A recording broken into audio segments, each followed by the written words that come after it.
por que é que a gente acredita que existe a Trindade? Então vamos lá, vamos voltar para o batismo de Jesus. Está onde? Qual capítulo? Abram lá.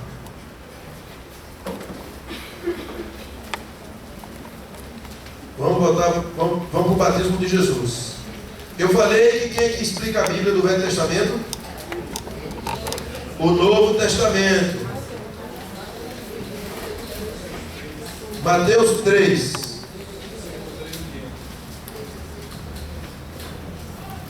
Mateus 3.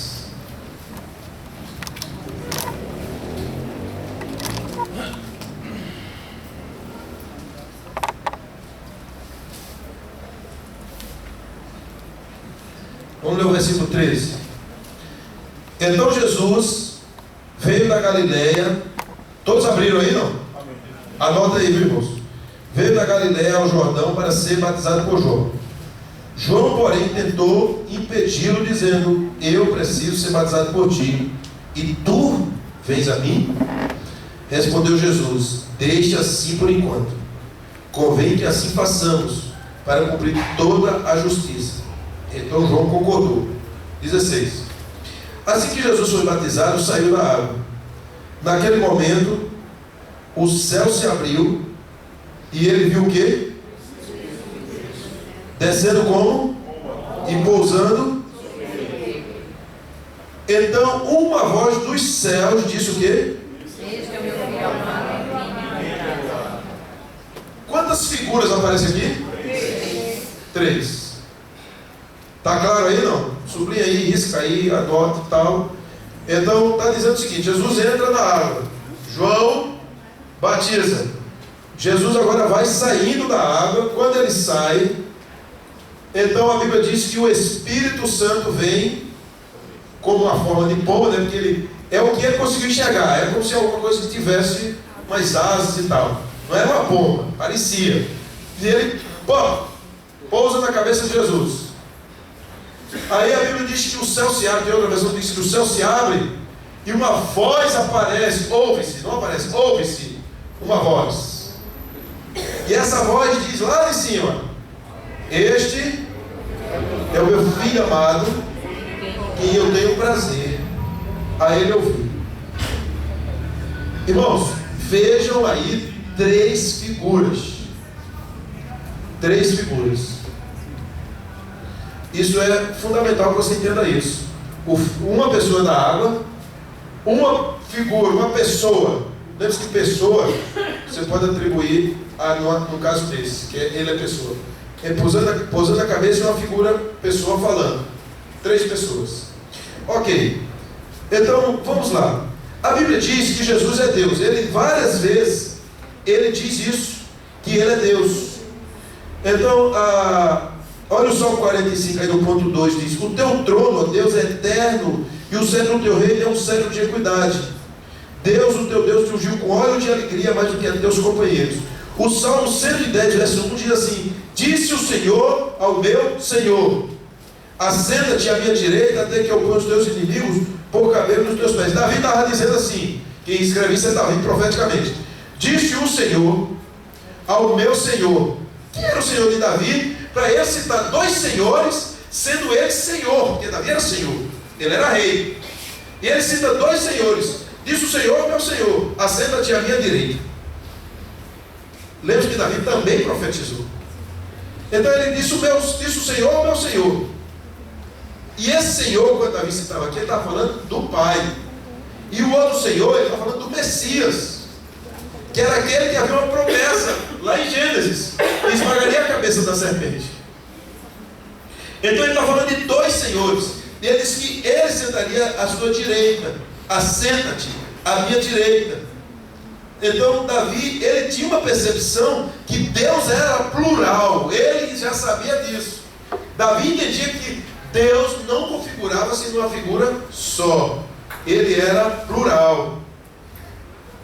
A verdade é isso. Por isso que você tem que entender que os hebreus, eles tinham dificuldade de entender isso. Mas mesmo assim não eram fechados por enquanto, porque eles sabiam e até hoje espera o Messias. Quando nós fomos pregar lá para o pastor Jacob, que completou 91 anos quarta-feira passada, as primeiras palavras que ele disse para crer em Cristo, ele falou assim: eu creio que esse Jesus que você está falando, pastor, é o Messias que nós estávamos esperando. Quando o judeu se refere a Messias, essa palavra Mexiá, ele está atribuindo uma deidade a essa figura. Ele está atribuindo a alguém que tem poderes, que tem a configuração de Deus. Então, se há uma coisa que os judeus não negam, é a respeito de uma pessoa enviada por Deus, esse Messias, e ele é uma pessoa da eternidade, chamado Filho de Davi. Os judeus entendem isso, eles não entendem que é a Trindade, mas entendem isso. Por quê? Porque a Bíblia não fala, ele fala assim, o Espírito de Deus, mas não fala como aconteceu em Pentecostes. Só que eu disse, quem não aceita o Novo Testamento, não consegue entender o Velho Testamento, porque a explicação do Velho é o Novo. Então vamos lá, aqui. Vamos falar um pouco agora sobre o Espírito Santo. Eu falei a respeito de que Jesus Cristo já fala no Velho Testamento. Agora, abre Isaías 48:16. Isaías 48:16. Eu estou terminando a Trindade do Velho Testamento e agora eu vou fechar no Novo e também responder a pergunta da irmã. Isaías 48:16. Outra pessoa, abre Isaías 63:10.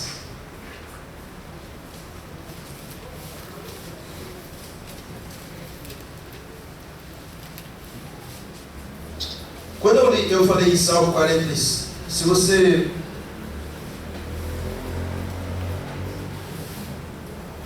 Não só. O Salmo 110:1 é que eu falei que fala de duas pessoas. Isso o Senhor é o meu Senhor. Está falando de duas pessoas. Salmo 110:1. Agora, Isaías 48:16 fala de uma outra pessoa, que é o Espírito. 48:16 e 63:10. O que é que diz aí? A parte final do versículo 16. E agora o Senhor Deus me enviou a mim e o seu Espírito. Ele está falando de quantas pessoas? Entenderam aí não? E o Senhor Deus me enviou a mim e o seu Espírito. Leia aí mais alto, uma outra versão. Leia aí atrás. E agora o Senhor Deus me enviou juntamente com o seu Espírito. Juntamente com o seu Espírito. Outra versão. E agora o Senhor Deus me deu o seu Espírito. Ok? Está falando de duas pessoas. Outra versão. E agora o soberano, o Senhor, me enviou com o seu Espírito. Me enviou com o seu Espírito. Está falando de duas pessoas. Ok? E o Salmo, o Isaías 63:10. O que é que diz? Mas eles foram rebeldes e conquistaram o seu Espírito. E eles foram rebeldes e contristaram o seu Espírito. Gente, você é uma pessoa tricotomista. O que é isso? Você tem corpo, alma e espírito. Eu pergunto, a sua alma é seu corpo? O seu espírito é sua alma? Não. Você tem corpo, a alma, e a alma mora o Espírito Santo. Se não tiver Espírito Santo, babau. Teve uma dica aqui para gente, porque quando ele formou o casal, ambos serão uma só carne. Ambos. Uma só carne como? Ela tem a dela, eu tenho a minha. É verdade. Mas Não são siameses, não. Então, eu vou chegar nessa junção. Então, entende? Você tem corpo. A Bíblia diz que quando morre, o pó desce à terra e o Espírito torna Deus. Então mostra que é o seguinte, são coisas distintas. Quando a Bíblia fala assim, o Espírito de Deus ficou contristado, Deus mandou seu Espírito, não é Deus, Ele mandou alguém. Está falando outra pessoa. Se você tem corpo, e a Bíblia diz que quando você morre, você desce ao pó e seu Espírito vai a Deus, está dizendo que é outra pessoa, outra coisa. Então você tem, é tricotomia, você tem alma, é o sopro de Deus. Dentro da sua alma, você, se crê em Cristo, tem o Espírito de Deus. Se não tem, seu Espírito ele não vai para o céu, ele vai para o inferno. Não vou dizer amém, vou dizer misericórdia, mas a verdade é isso. Então Deus, quando a Bíblia está aqui em Isaías, dizendo: eles foram rebeldes e contristaram o seu espírito. Ou então, como está dizendo no caso de Isaías 48:10, e agora o Senhor me enviou juntamente com o seu espírito. Está falando de uma outra pessoa. De uma outra pessoa. Vamos mais um pouquinho avançar, porque na verdade, eu poderia dar uma aprofundada mais aqui, para dizer que o Espírito Santo, ele é Deus, Jesus Cristo é Deus, e Deus é Deus. Três pessoas. Cada pessoa é Deus. Cada pessoa é Deus. Três pessoas. As três pessoas não são uma maior que a outra. A Bíblia não dá margem para que você tenha uma pessoa menor do que a outra. Então, só explicando o caso da minha irmã, não é os dois, e aqui então o Espírito seria ação. Até você pode imaginar isso, mas está claro que de fato o Espírito Santo é uma pessoa. Vamos lá para João 17, para você entender. Eu já pulei para o Novo Testamento, aqui agora vou até o fim no Novo.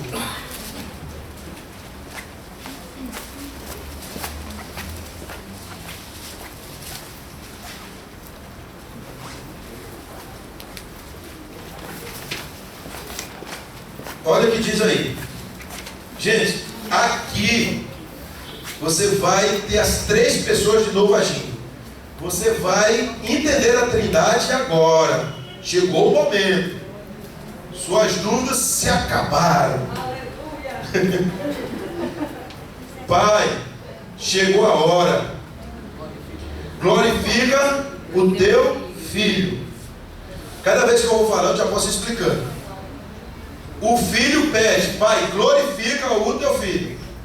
É a mesma coisa do Marquinhos chegando assim: pai, me elogie. Aí você vai achar que sim, seja arrogante, abra o seu lugar, ao cinto. Mas o filho chega com o pai e fala assim: glorifica o teu filho, pai.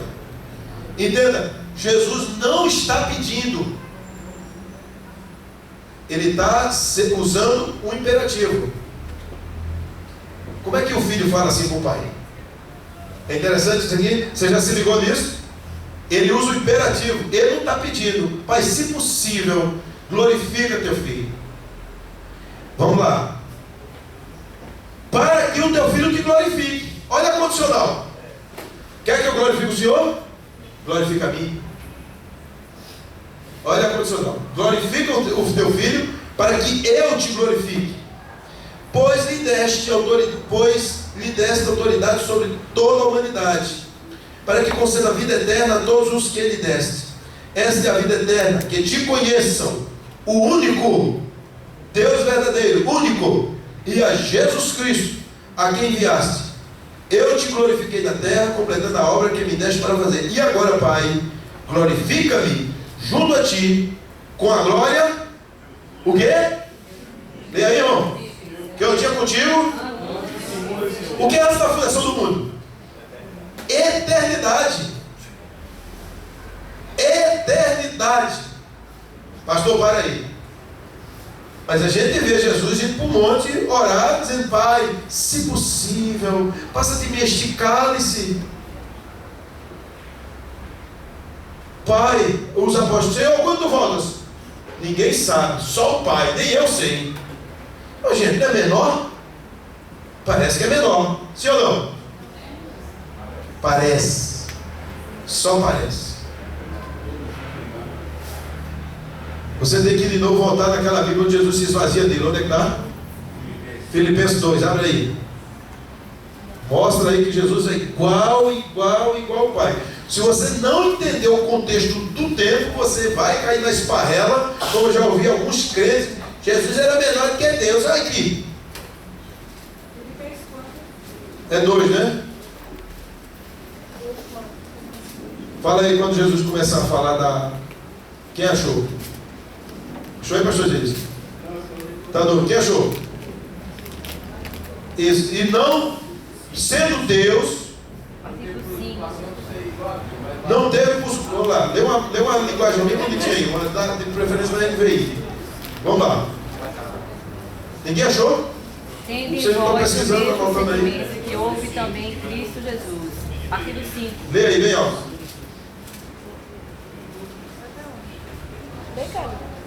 É o versículo 5. Tendo em vós mesmo o conhecimento que houve também. Não, lê alto, irmão. Se for ler, lê para valer. Quem está aí? Vai, leia bem alto. Tende em vós o mesmo sentimento que houve também em Cristo Jesus. Sim. Pois ele, substituindo em forma de Deus, não julgou como usurpação o ser igual a Deus. Antes a si mesmo se esvaziou, assumindo a forma de servo, tornando-se em semelhança de homens e reconhecido em figura humana. Ok. Qual a divergência, qual o problema dos que não conhecem Bíblia? Ele estava esvaziado de Deus. Como ele estava esvaziado de Deus, então ele se subjugou. A Bíblia diz que ele não usurpou. Nessa hora você encontra ele pedindo: Pai, se possível. Aí vem aí os incautos, os ignorantes, os maliciosos, e fala o quê? Era menor do que o Pai. Era menor do que o Pai. Aí esquece que a Bíblia explica a Bíblia. Jesus tinha se esvaziado de Deus. Ele não abriu mão da deidade dele, mas ele estava limitadíssimo. Limitadíssimo. Ele estava numa situação, o que permaneceu dele, Deus foi suficiente para ele não cair em pecado e cumprir até o fim a obra. Mas ele estava no limite. Quando é que esse poder retoma ao Senhor? Depois que ele sobe ao céu, porque tem uma hora que ele fala assim: não toque em mim, porque eu ainda não fui glorificado, eu não fui para o Pai. Quando ele chega no céu, aí o Pai de novo dá a pressão dele total, ele está aqui, meu filho. Ele volta a ser o que era. Por isso que ele diz: glorifica teu filho com a glória que eu tinha junto contigo na eternidade. Jesus nunca foi criado. Primeiro, não é filho criado. Mas por que chama de filho e ele é pai? Sim, porque ele adota aquele que é igual com ele como pai de sustentação dele. Cleber, você pode ser meu pai espiritual? Amém. Então eu vou chamar você de pai. Você vai chamar de filho daqui para frente. Amém? Assim. Pronto. Era a questão no sistema de adotar. Você adota uma outra pessoa e fala assim: eu sou um pai espiritual para você. Não é pai criado. Uma coisa é pai criado. Agora, Jesus não é criado. Ele é gerado, ele é vindo do Pai, do seio do Pai. Mas ele não é criado, ele é um ser incriado. Ele sempre existiu na eternidade. Você não vai conseguir entender isso na sua mente. Agora, quando você estiver glorificado, você vai entender isso. Mas agora com essa mentezinha aí, que hoje está boa, mais ou menos. Já entendeu tudo? Aí, aleluia. Glória a Deus.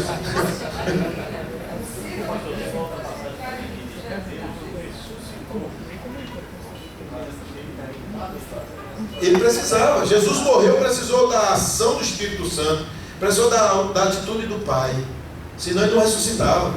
Foi um conjunto. A questão é essa: você vai morrer. O Espírito Santo disse sim, deixa comigo que eu ressuscito.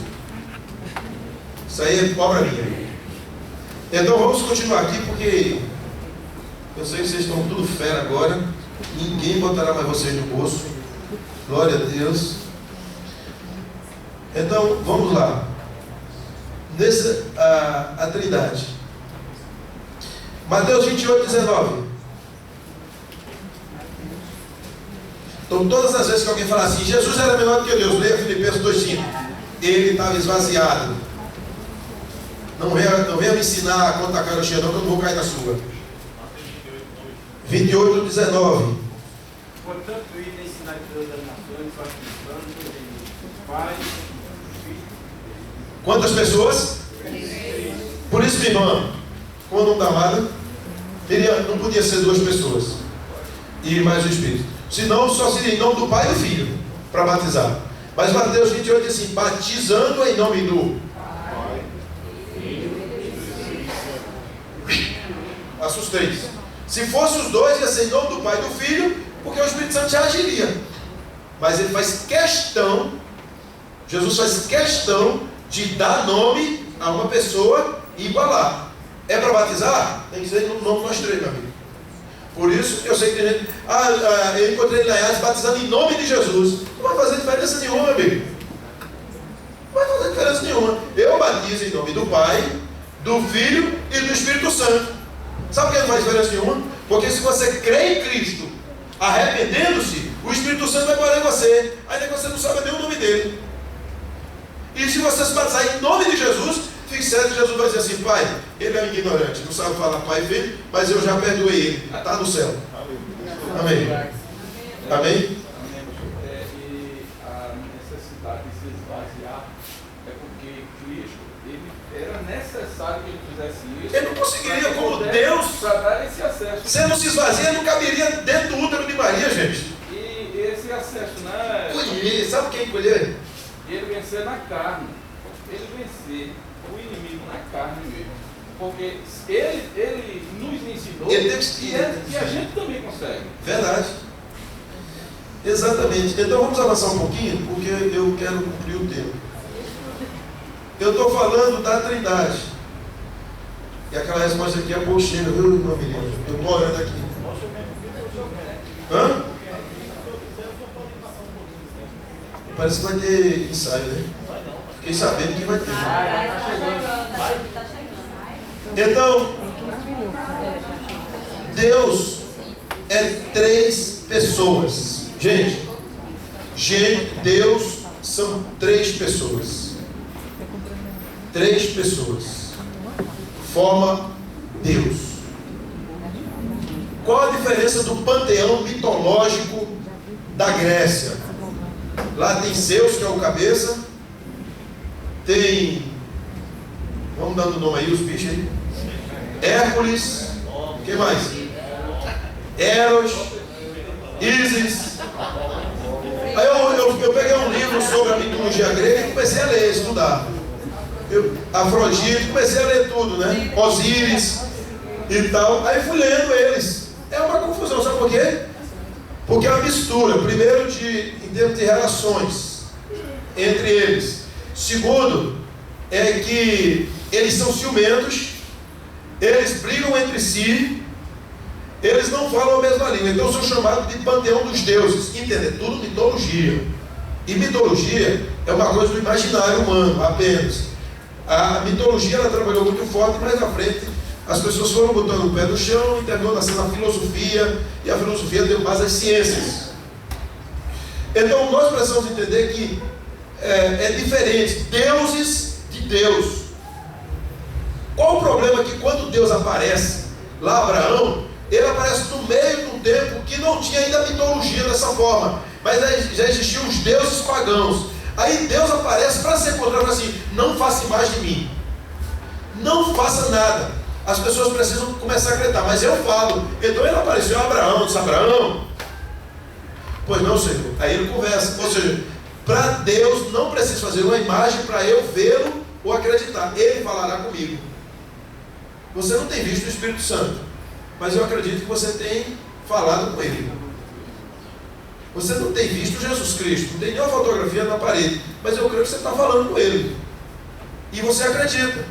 Porque se a fé é o sinal vivo de quem crê, então eu preciso botar um retratozinho. Eu não preciso fazer uma misturada de Deus que é invisível com santos que são visíveis, sejam eles criados ou não. Então, avançando mais um pouquinho aqui. Deus Pai, em todo o Velho Testamento, você vê que Ele é Deus, plenamente Deus, o Pai. Criador de todo o universo, soberano Senhor. Ele é aquele a quem Jesus orava. Deus Filho eu pergunto, hoje, então Jesus estava ali, hoje Jesus ele é o intercessor para que o Espírito Santo mexa com os corações das pessoas aqui na terra, porque ele está lá do lado do Pai. Deus Pai, o Deus Filho, vemos que Jesus é plenamente Deus. Em 1 João 1, aliás, em 1 João não, João capítulo 1 primeiro, veja aí, para quem perdeu a aula passada, João capítulo 1. Eu disse que lá em Gênesis está escrito assim: no princípio a terra era sem forma e vazia, e o Espírito de Deus pairava sobre a face das águas. Então Deus, havendo Deus criado o mundo, a terra era sem forma e vazia. Deus criou as coisas, mas era sem forma e vazia. Deus criou logo o caos. Quando Deus criou o caos, era sem forma e vazia. Aí você pergunta, e onde está o Deus chamado Jesus Cristo? Ele estava lá. Concorda comigo? Porque João capítulo 1 diz o quê? No princípio era e o verbo era. Vamos lá? Agora está aí a questão da entrada de Deus na história. Vamos lá. Não, depois, versículo 2. E a continuação, todas as coisas que foram feitas por intermédio dele. E sem ele, nada do que foi feito sem o verbo, sem Jesus. Deus não moveu uma palha sem o seu filho de lado. Não moveu todas as coisas. Jesus Cristo, Deus, estava lá com o dedo dele. E o Espírito Santo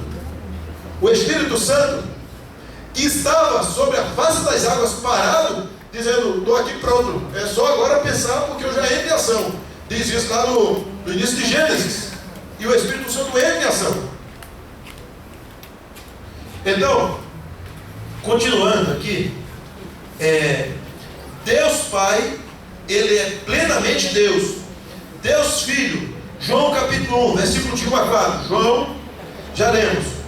Ele é plenamente, aliás, toda a tentativa de João, escuta, toda a tentativa de João, em todo o livro de João, é somente se esforçando para provar que Jesus Cristo é plenamente Deus. Todo o livro de João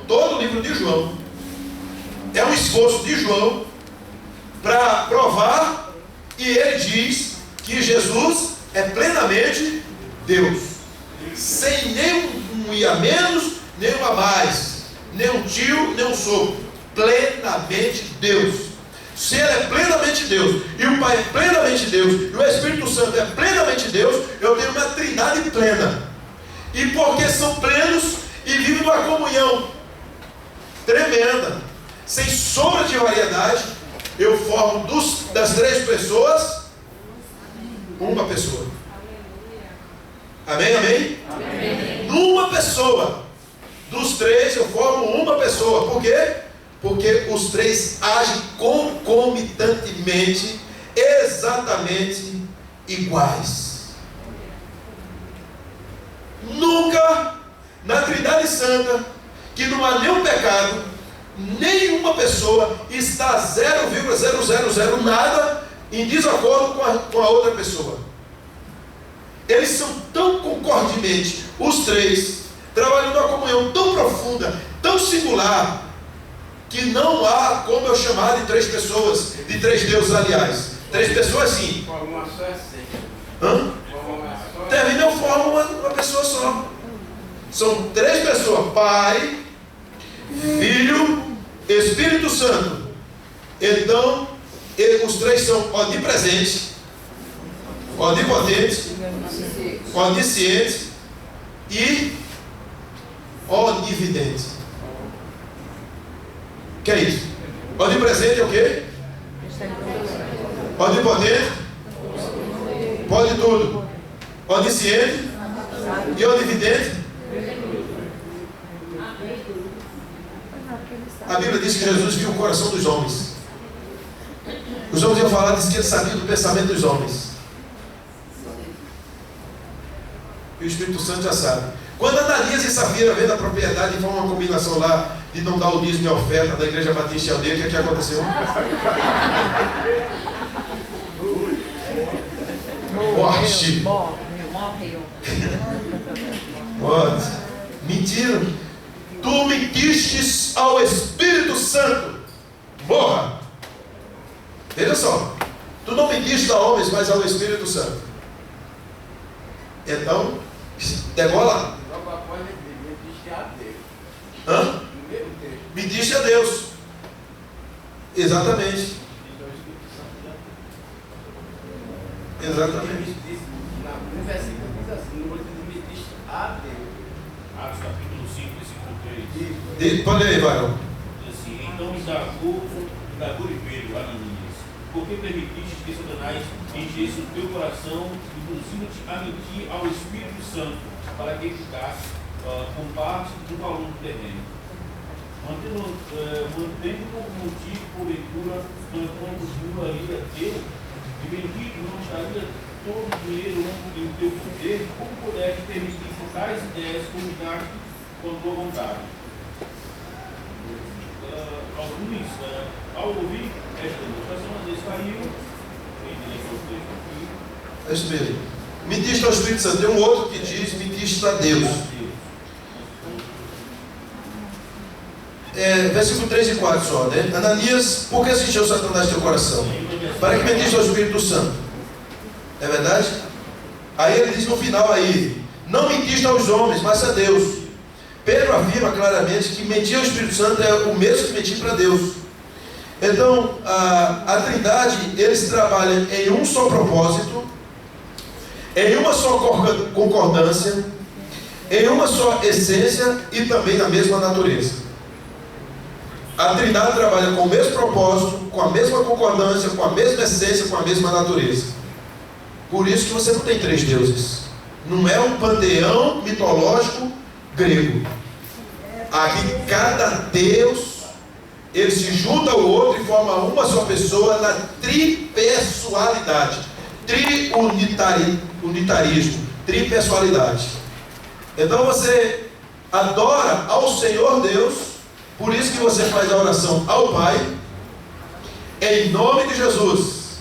E a Bíblia diz que o Espírito Santo, que pega a tua oração, que tu não sabias como orar, e ela pega e te entrega ao Pai. Ela é quem faz o acerto. Os três trabalham.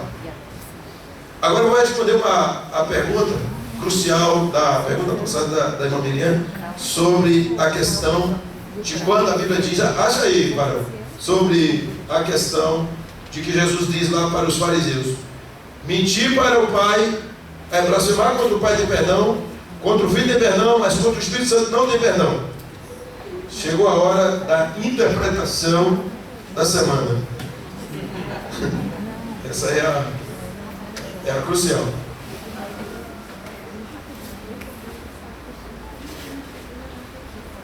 Vamos fechar. Como mentindo para Deus, ou blasfemando contra o Pai tem perdão, contra o Filho tem perdão, mas contra Jesus, contra o Espírito Santo não tem perdão. Quem achou? Ninguém? Hã? Esse que eu estou falando. Êxodo não, é Mateus. Te diga agora, está aqui.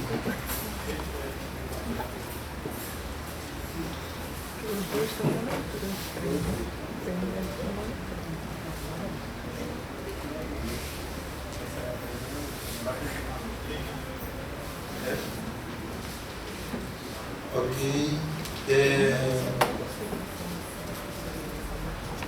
Se chama blasfêmia contra o Espírito Santo.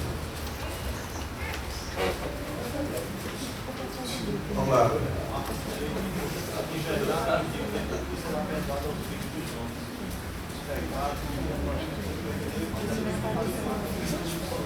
Marcos 3, 28. Lê alto aí. Em verdade vos digo que tudo será perdoado aos filhos dos homens, os pecados e as blasfêmias que proferirem. Mas aquele que blasfemar contra o Espírito Santo não tem perdão para sempre, visto que é réu de pecado eterno. Isto porque diziam: está possesso do Espírito. Ok. Enquanto isso aí, vocês procuram outros versículos aí, deixa isso aí aberto, procura aquilo assim, não extingueis o Espírito, e outra, não entristeçais o Espírito. Acha aí, vocês que têm eletrônico, acha maior isso aí, só botar lá que ele já chega. Um é não extingueis o Espírito, são palavras de Paulo, e outro é não entristeçais o Espírito. Efésios 4, esse é qual?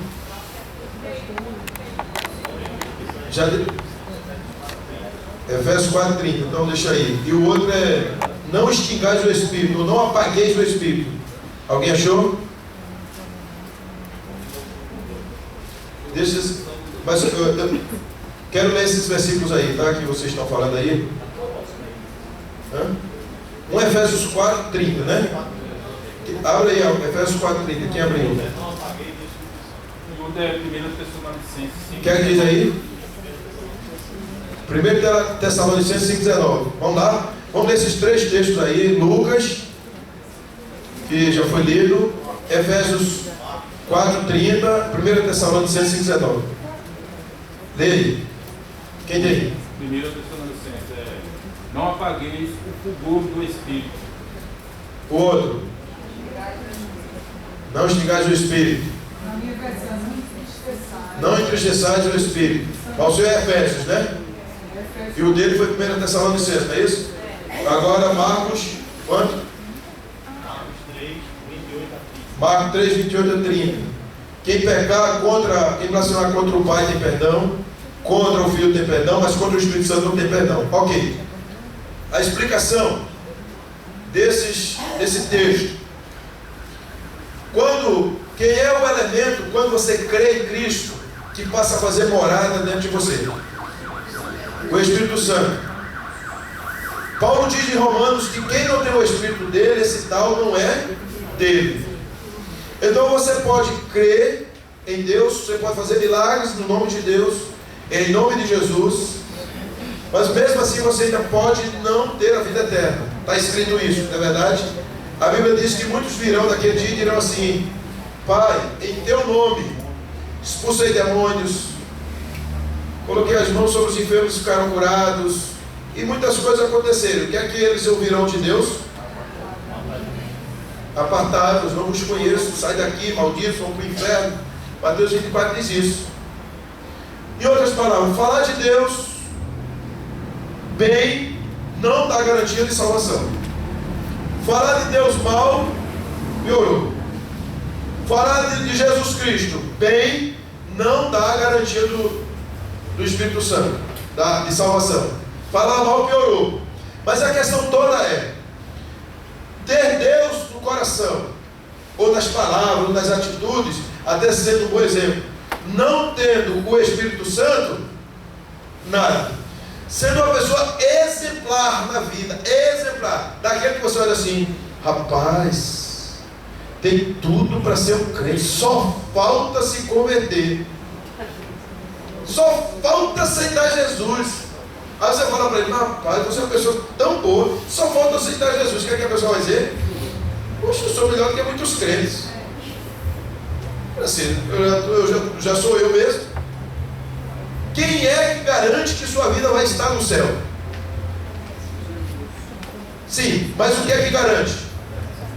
A presença do Espírito Santo morando dentro de você. Você tem que ter o selo. O selo. Quem é seu intercessor? Que geme com gemido, que intercede com gemidos inexprimíveis. É o Espírito Santo. Quem é que lhe dá amor? Quem é que dá alegria? Quem é que lhe dá paz? Quem é que dá certeza da vida eterna? Ok. Se vocês responderam tudo isso, que é o Espírito Santo, me facilita responder agora, porque a blasfêmia contra o Pai e o Filho tem perdão, mas contra o Espírito Santo não tem. Se você blasfema contra o Pai e faz um montão de besteira, você tem dois intercessores. Quem são eles? Jesus e o Espírito Santo orando por você que está fazendo besteira, que está blasfemando, chamando Deus de Beelzebub, não sei de que, tal. Você tem dois intercessores. Mas você agora também está blasfemando contra duas pessoas: o Pai e o Filho. Você ainda tem quantas pessoas para interceder por você? Tem um intercessor. O Espírito Santo dizendo assim: Pai, não leva em conta, tem misericórdia, é um estúpido, é um ignorante, é um blasfemo sim, mas eu estou intercedendo, tenha misericórdia. Mas você agora chega para a última pessoa, que é aquele que dá o sinal de vida dentro de você, que é o Espírito Santo. Aí tu pega agora, chama o Espírito Santo como ele chama lá. O que você está fazendo, Jesus, é obra do inferno, é obra do príncipe dos demônios. Quem está fazendo é Satanás, que está usando você para fazer isso. Só que Jesus operava pelo Espírito Santo. Quando ele falou isso, Jesus disse: ok, você pode chegar ao Pai, tem uma possibilidade de vida eterna. Eu estou aqui para orar por você. Você pode me xingar, me atribuir as obras ao diabo.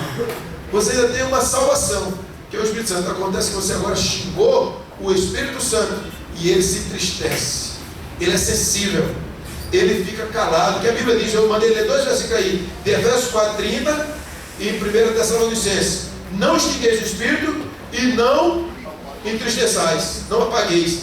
Então, se você apaga o Espírito Santo, se você entristece o Espírito Santo, o que acontece? Você perdeu a possibilidade de ter comunhão com Deus. Se o Espírito Santo se apaga em você, você não enxergará Deus, você não entenderá nada do Pai, não saberá nada do Espírito Santo, não saberá nada de Jesus. Por isso que quando aqueles fariseus, eles tocaram na terceira pessoa da Trindade, o Espírito Santo se encolheu, machucou-me, feriu-me, ficar aqui calado. Eles não tinham possibilidade de crer, porque a crença que vem em você vem pela intercessão do Espírito Santo.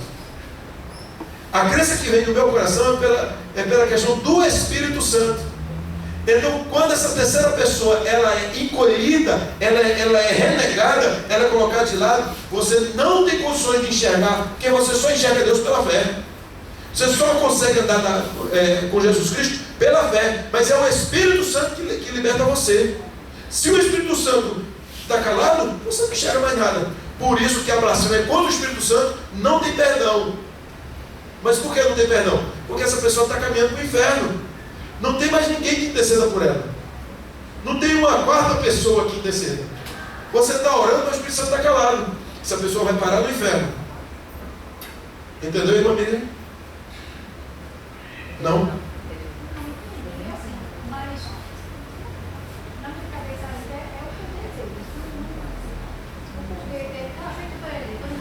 Sim. Tem. Sim. Sim. Mas como é que você entende a palavra de Deus? Quando Jesus Cristo diz: batizado seja em nome do Pai, do Filho e do Espírito Santo. Você vai pegar e dizer: não, em nome do Pai, do Filho e o outro, você não está dando uma pessoa. Mas eu sei, mas a Bíblia está mostrando claramente que é distinto. Quando Ananias pega, Pedro diz assim: você mentiu ao Espírito Santo. Falou a uma pessoa, atribuiu. Quando fala lá no início, diz que Deus estava fazendo o mundo, mas o Espírito de Deus pairava sobre a face das águas. Deu uma distinção dele. Quando Jesus está sendo batizado, ele está sendo batizado, uma pomba pousa na cabeça dele e uma voz sai de cima. Está mostrando 3 figuras. Está entendendo? Se você fizer qualquer diferente, você pode, mas é muito mais forçado você botar 2 pessoas do que você entender 3 pessoas, porque está distinto. Está uma coisa distinta, não está uma coisa unida. Você junta porque os 3 têm a força. Mas não é difícil. Porque Paulo diz: aquele que não tem o Espírito de Deus, esse tal não pertence a ele. E outra coisa, mais clara, só para você ver. A Bíblia diz que Jesus foi para junto do Pai e que Jesus ia mandar uma pessoa vir para consolar as pessoas. João 17. Então não poderia ser diferente, porque... Lê aí. Em verdade vos digo, que não é a palavra que ele enviou e a vida eterna. Sim. Não, é 17 mesmo. Ele fala, é 16 que ele fala da descida do Espírito Santo. A obra do Espírito Santo. Olha aqui. Capítulo 16. O que você tem que pegar a base é na Bíblia. Você não pode pegar a base do que eu acho ou eu penso, porque senão vai levar para um lado perigoso. O que você tem que pegar? Pegar a Bíblia e ler a Bíblia e estudar a Bíblia. Por exemplo, capítulo 16, versículo 5 diz isso. Agora eu vou para aquele que me enviou, e nenhum de vocês pergunta para onde vai. Porque falei aos corações e encheu a tristeza de vocês. Olha o versículo 8. Ainda diz: se eu for, o conselheiro não virá para vocês. Se eu não for, o conselheiro não virá para vocês. Mas se eu for, eu o enviarei. Quando ele vier, convencerá o mundo do pecado, da justiça e do juízo. Ele está falando de uma pessoa. Eu vou e vem uma outra pessoa que vai convencer o mundo do pecado, da justiça e do juízo. Certo? Aí ele diz mais aqui: tenho ainda muito o que dizer, mas vocês não podem suportar. Mas quando o Espírito da verdade vier, guiará toda a verdade. Ele está dizendo que quando o Espírito da verdade vier, ele é que vai guiar. É o Espírito, não é Deus, não é o Filho, é o Espírito. Ele está dizendo bem claro aqui. Então, se o homem rejeita, afasta de si um por... A única possibilidade. O recurso que Deus colocou para o perdão foi... Olha, é tão claro isso, porque quando você faz a pergunta, por que fala blasfemar contra o Pai, o Filho e o Espírito Santo? Está na cara que Jesus deixa bem claro: contra o Pai tem perdão, contra o Filho tem perdão, contra o Espírito. Se o Espírito Santo não fosse uma pessoa, ia ser uma confusão. E o Espírito... Concorda comigo? Ia ser uma confusão. Porque eu ia dizer: peraí. Se o Espírito Santo é quem convence o homem do pecado do É. você vai contar ele. Como é que Não, vai convencer? A questão é o seguinte: Ele se identifica com o nosso Espírito, que deixou o Espírito. se eu pego e digo que o Espírito Santo não é uma pessoa, eu fico numa confusão. Porque eu digo: peraí, eu blasfemo contra o Pai e tem perdão, mas contra o Espírito, se é a mesma coisa, não tem perdão, eu tenho que distinguir que é uma outra pessoa. E também Marcos, como Mateus, nós falamos sobre isso, não se diz assim: quem perdoa contra o Pai tem perdão, contra o Filho tem perdão, e contra o Espírito Santo tem. Não, como é que está escrito? A Bíblia não tem assim. E não é por mim contra mim. Por isso, todos os pecados e blasfêmias serão perdoados aos homens. Sim.